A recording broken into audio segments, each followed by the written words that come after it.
I'm Bill Ritchie, and this is lecture number 230919, September 19th, 2023.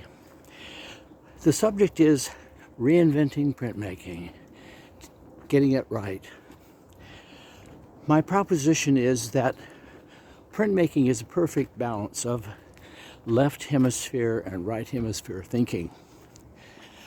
Left hemisphere is given to logic.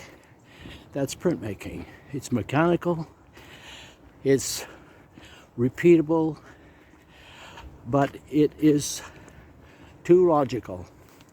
It makes too much sense. The right brain is given to illogical relationships, dreaming and creativity and innovation.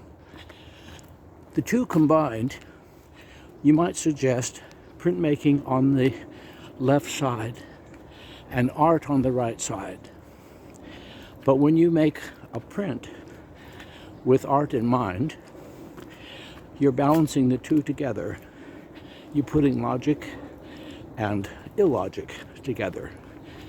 Why should you dream up a new print?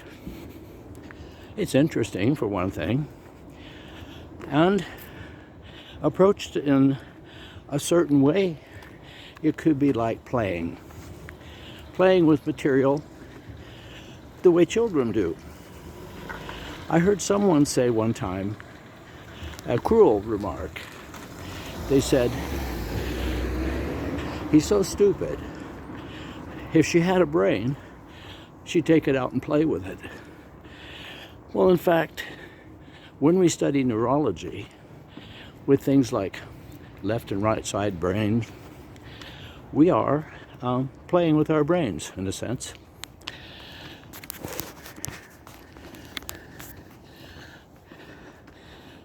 Hold on.